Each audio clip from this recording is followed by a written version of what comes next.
Now the next section here after Iman and Ihsan is to tell me about the hour. And the word in Arabic for hour is sa'a, which is related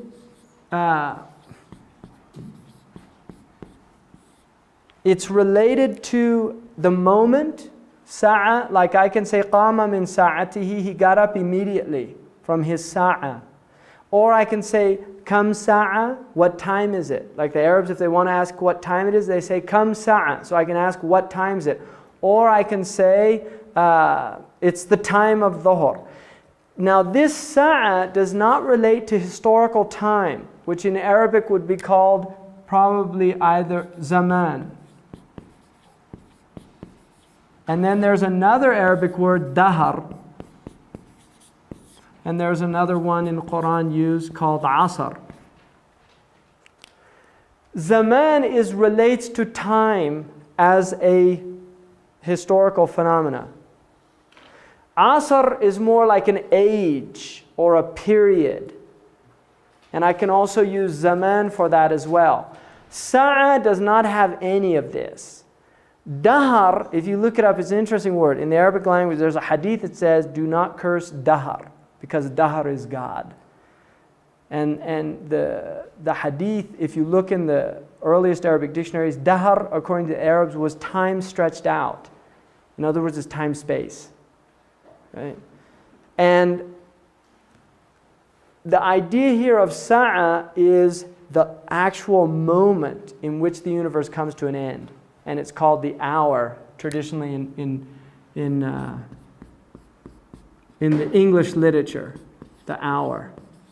Which, I don't know, I think we have the idea in the Christian tradition of the last hour, right? Now there is also an idea of the last days, akhiru zaman. See, the last zaman, the last period of zaman. So there's an idea that the human being begins in time and is moving inexorably to an end of time. So Adam is the first man, and this is the beginning. Adam and Hawa. And the human condition is, from a prophetic point of view, it is prophets that show up throughout time. And what is important in the continuity and movement of time is the prophetic tradition itself. Right? This is the way the Quran is looking at it, is that there is a conflict going on. And this is why the historical stories in the Quran relate to prophets coming up against oppressors, coming up against tyrants. Pharaoh and Musa is the most repeated story in the Quran. Very important story. Lewis Mumford wrote a 2-volume work called The Myth of the Mega Machine. And in that book, his thesis is that basically what he calls them the axial prophets, these prophets that come around, I think about 1000 BC until Muhammad, which he considers the last of these axial prophets. And he said what these prophets do is that they're really shutting down the mega machine, right? In other words, the idea of this massive social project that relates to the world. The Pharaoh has his pyramids, and he's going to build them, and there's a lot of people that are going to die in the process. But they're going to carry those rocks, and they're going to carry it and do it all for the glory of the Pharaoh or the society or whatever. So Mumford said that he thought the Jewish tradition, the idea of the Sabbath, was a way of just shutting down the machine.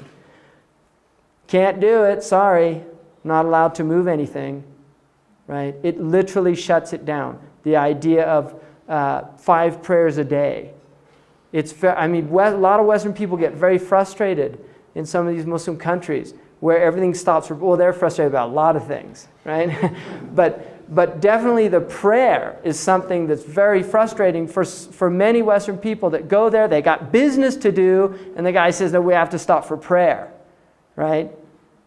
So it's a problem. And Mumford saw it really as a way of shutting this thing down because he saw it as a very negative thing.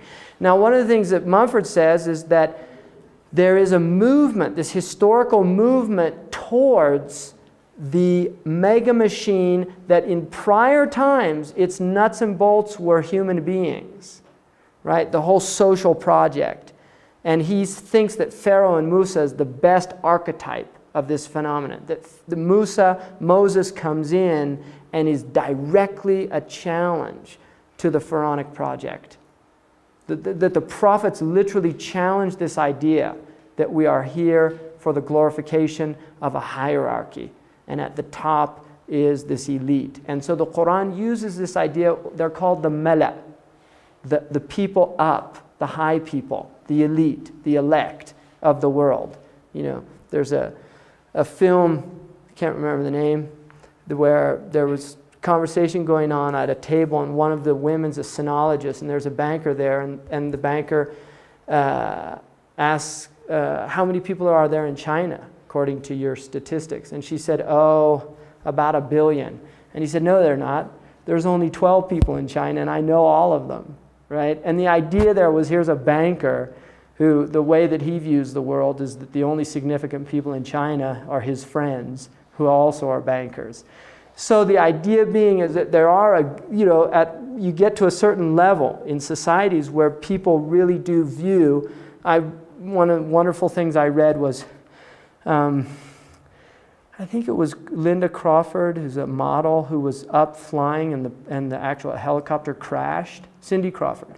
Helicopter crashed, and they were like at Aspen or somewhere going up to ski the powder, and they were looking down, and somebody said to her, oh, look at all the little people. And right then the helicopter just went into this spin, right? So she got a very interesting, I thought that was a very interesting thing that she kind of picked it up or made the connection. That be careful about thinking how special you are, because we're all, right, in the hands or in the protecting care of God, right? So there are people that really do, like Helmsley, was that her name, who didn't pay. Only little people pay taxes, right? Only little people pay taxes. There are people that really do think like that, right? And the Quran is really constantly bringing this up, and even goes into their inner discourse, which is fascinating.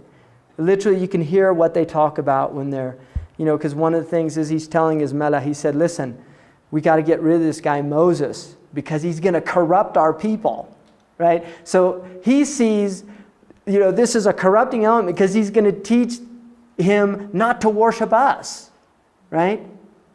Not to say the Pharaoh's God, not to give me the authority that I'm entitled to. That is a disrupting element to the power elite, when you have a teaching that is literally challenging the very foundations of that structure. And this is something very powerful in the Quran, and there are many examples of it. So if you look here then, the idea that time is coming to an end,